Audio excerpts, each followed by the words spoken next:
Dozens of martyrs fell as a result of the Israeli barbaric aggression on Gaza Strip.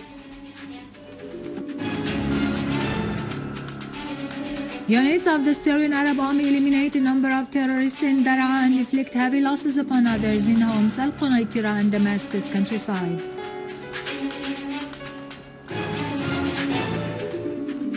The Iraqi forces continue military operations against ISIL terrorist groups in Salah, al-Anbar and dalla.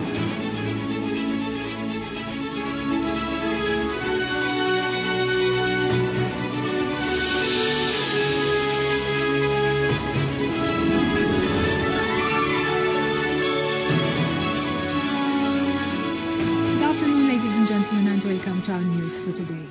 The Israeli aggression on the Gaza Strip has been stepped up following the failure of the truce. Scores of air raids have been launched, killing 24 Palestinians over the past 24 hours, including 3 prominent resistance leaders. Israeli aircraft targeted citizens' houses in al-Nafaq Street in Gaza, killing 5 people, including 3 children. The enemy heavily fired its rockets at Rafah, killing 3 Palestinian leaders after shelling their homes and the houses of other citizens with 12 missiles west of Rafah. 5 Palestinians were also killed and 40 others were wounded in the same raid. The Israeli aircraft also targeted at Sheikh Ridwan Cemetery Palestinians who were burying their relatives who had been killed this morning. The raid resulted in killing 4 Palestinians. In retaliation, the Palestinian resistance fired 186 rockets over the past 24 hours, a record number in one day, as Vidéo has declared. The resistance had yesterday warned the world and local airlines of flights from and to the Israeli Ben Gurion airport starting 6 a.m. yesterday.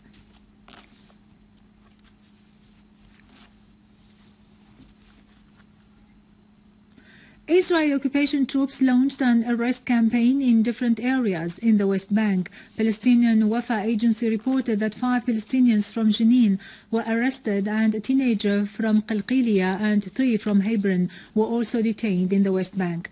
Meanwhile, the general coordinator of the National Committee for Resisting the Segregation Wall, Ratib al-Jabbour, said that the settlers burned olive trees and other crops owned by al-Makhamira family east of Yatta, south of Hebron.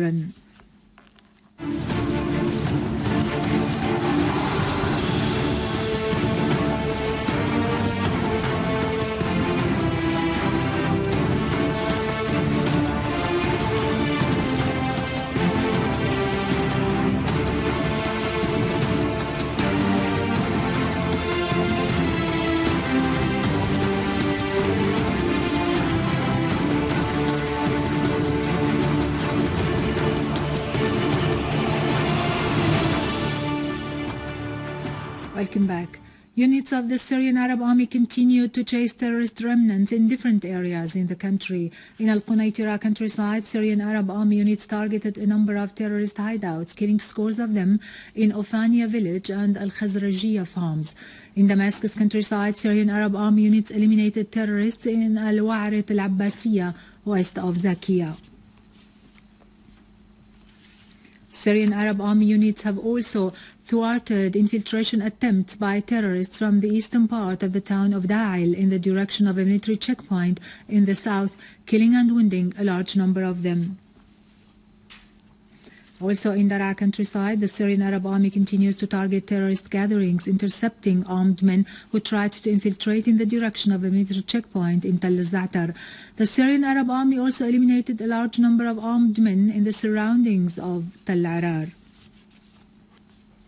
A Syrian Arab Army unit has foiled an attempt by terrorists to infiltrate from Unq al-Hawa and Rahum villages in the direction of Maksar al-Hassan village in Homs countryside, killing and wounding many of them and destroying their weapons and ammunition.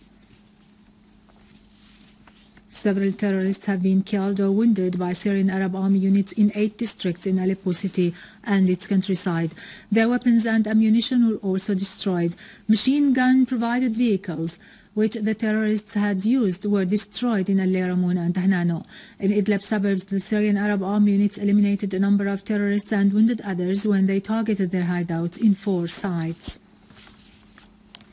The governorate of al-Hasaka has hosted the displaced Iraqis who fled ISIL crimes and offered them all possible assistance comprising food, medicines and blankets.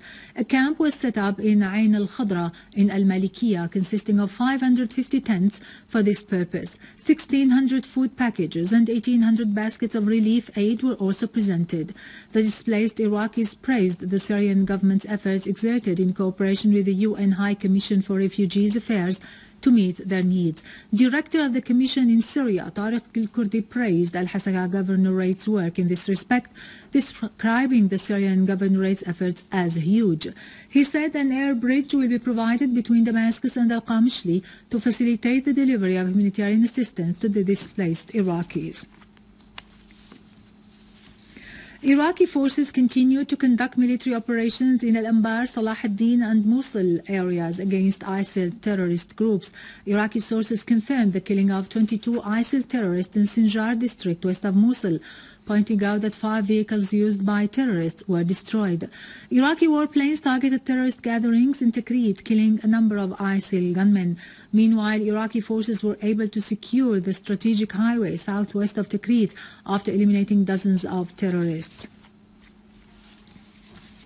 Finally, in Libya, warplanes belonging to the Libyan army launched last night a number of airstrikes against extremist militias who are laying siege on a number of residential districts in the capital Tripoli without reports and casualties. In Benghazi, east of Libya, warplanes belonging to retired General Khalifa Haftar, who led last May a military operation to restore several positions occupied by terrorist groups east of the country, as fierce clashes continued between the Libyan army and the so-called the Ansar al-Sharia gunmen amidst reports that the army controlled a number of positions in the city. Meanwhile, massive demonstrations took to the streets in the capital Tripoli to denounce the terrorist attacks on a number of residential areas, calling on the Libyan parliament to put an end to the bloodshed. With this, we come to the end of our news for today. Thank you for watching. For more details about Syria and the region and to view this bulletin again, you can always visit our website in English, syriaonline.sy. Now to latest business and market news with Karun Kürkcan, but after a short break.